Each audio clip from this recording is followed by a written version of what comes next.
Yes, we see a pretty significant performance drop from the Diablo 4 beta to this latest preview before the game launches. But it's not because things got broken, it's because things got fixed, and some graphical features that were not being rendered during the beta, some specifically on Nvidia GPUs, were patched. And now the full weight of Diablo 4 rendering is hitting these GPUs, and we see a bit of a different performance landscape. Overall, the whole play experience was smoother and more enjoyable one, despite the drop in frame rate. Let's take a look and see where things stand now. At the 3440 by 1440p ultra-wide resolution, we are starting off with some still ridiculously high frame rates at max settings, and we are no longer seeing a clear preference for the Nvidia cards. The RTX 4090 is dominating this graph and resolution with an extreme average refresh rate of 270 FPS, a 32 FPS or 11% drop in performance from the beta. The RTX 4080 is delivering a super high 200 FPS, 37 FPS or 16% performance drop from beta, making it 7% faster than the 7900 XTX at 187 FPS, where we see only a 5 FPS or 3% performance drop from beta. The RTX 4070 Ti is now delivering 134 FPS, a 52 FPS or 28% drop in performance, making it 12% slower than the 7900 XT at 153 FPS, which is only seeing a 3 FPS or 2% performance drop. When we look at the 1% lows, we see the Nvidia cards still have an advantage over the AMD cards, with the RTX 7900 XT having a particularly disappointing 1% low. Those were the apples to apples open world results. I did get some dungeon results as well, but I only had time to do it at 5120 by 2160, where the changes would have the most effect on the experience. So the numbers I will show you here are estimates based off of those results.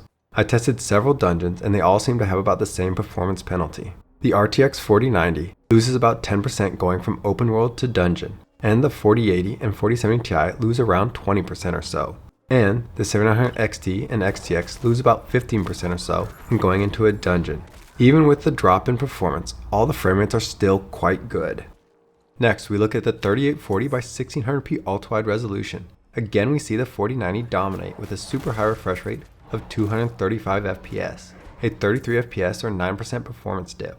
While the 4080 is producing very high refresh rates of 170 FPS, we see a 31 FPS or a 15% performance slide, with the 7900 XTX 6% slower at 159 FPS, a 7 FPS or 5% performance hit from beta. The RTX 4070 Ti again sees the biggest hit coming in at 114 FPS average, a 43 FPS or 27% performance drop from beta, making it 14% slower than the 7900 XT.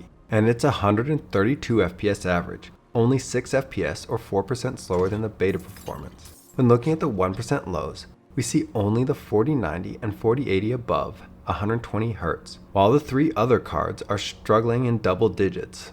And when we look at our simulated dungeon numbers, we see all of our resolutions stay in high refresh rates or above, but we do see the 4070 Ti's 1% low could dip below 60. Unfortunately, the 5120 by 1440p Super Ultrawide resolution is not supported, and this game will pillar box the edges, giving you an effective 3440 by 1440 resolution play area. Despite the resolution being lower, you don't get all that frame rate back. With our beastly RTX 4090, we are still seeing refresh rates above 200 Hz, with an average of 228 FPS, which is 73 FPS or 14% behind the beta performance.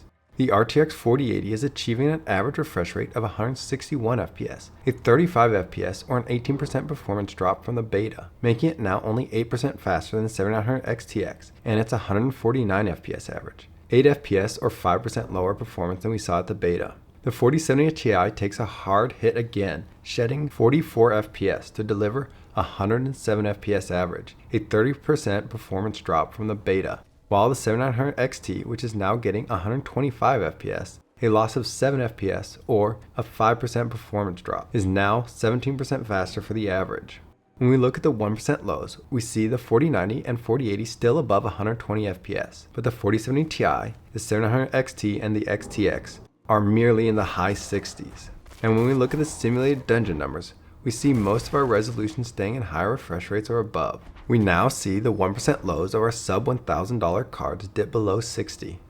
And at our final ultra-wide resolution of 5120 by 2160, we see a big drop in performance across the board. The RTX 4090 is finally foisted from its super high refresh rate throne, all the way down to very fast refresh rates, with a 141 FPS average, 36 FPS or 20% performance drop from beta. The RTX 4080 is now in high refresh rates, with its average at 105 FPS, a 19 FPS or a 15% performance drop, now only 3% faster than the 700 XTX, which is getting 102 FPS, which saw 7 FPS or 6% slower than beta performance.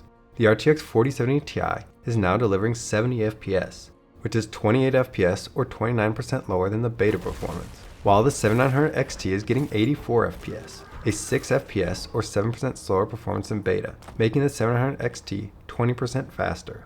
When looking at the 1% lows, we see the 4090 is barely shy of 120 Hz, while the 4080 and the XTX are now in smooth range, while the 700 Ti and the XT are in acceptable range. And finally, we have the actual dungeon results, where we see only the 4090 above smooth range. The 4080 and the 7900 XT and XTX all stay above 60, while the 4070 Ti just dips into acceptable range. When looking at the 1% lows, our 3 upper tier cards stay above 60, while the XT is in acceptable range and the Ti is in unacceptable range. Before we jump into the performance conclusion, I just want to say, if you find what I'm doing here useful and would love to see more modern titles benchmarked in ultra-wide resolution, then please subscribe to this channel. As for my performance impression, the overall frame rate we are seeing out of the game is still quite good, which is to be expected as Blizzard likes to hit a wide audience as possible. CPU utilization is better than previous engines, and we are not seeing any bottlenecking on the RTX 4090 at 3440 by 1440p. Overall server performance was pretty great during this test. Now let's take a look at the fixes that I thought that they needed to make when I played the beta and see how many were improved. The first fix I requested was for them to improve the area loading so that it didn't lag when you moved from one area to another. Well, I'm glad to say even with the increased user traffic over the beta, the stutters from moving from one zone to another were gone. And that's not to say there were never any stutters or lag or rubber banding, but the instances were few and far between, and all within normal expectations for an always online game. One fix that I thought AMD needed to make was to work on bringing up the 1% lows, which might help the overall performance reach that of the Nvidia cards of the same performance tier. Well, the opposite of this fix happened. Blizzard fixed some bugs that were preventing some graphical features from rendering, specifically on Nvidia cards, and also added some more graphical effects that sees the Nvidia cards' performance come down to meet the AMD cards. Though the AMD cards do still have worse 1% lows in general, I hope that a day one driver helps them out. As for an Nvidia specific complaint I said that they need to work on making sure the 5120 by 1440p Super Ultrawide aspect ratio worked properly without all the stuttering. This, I'm glad to say, was not an issue during the server slam. The game does have FSR, DLSS, and even frame generation if the extra performance is needed, but none of these cards should really need it outside of the 5120 by 2160 resolution. As for what I think about the game itself, I stand by what I said the last time I played it. This game is going to be a banger, and I can't wait for it to come out. What I'm seeing from this game has me excited. It's a subtle marriage of Diablo 2 and World of Warcraft MMO elements, giving a sense of exploration and discovery to a Diablo title unlike any before. There are towns and cities making the world feel more real and lived in, and less like just a staging area with several entrances to dungeons. You can pick up quests in the overworld on your way to do the main quest, or even other side quests that will take you to all kinds of dungeons around the map.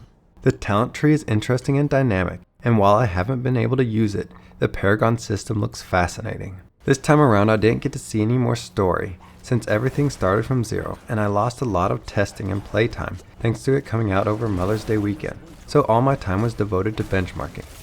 All GPUs were tested on my test system featuring an AMD R7 5800X 3D with 32GB of 3200Hz CL14 memory, running Windows 11 and using the latest Nvidia and AMD drivers.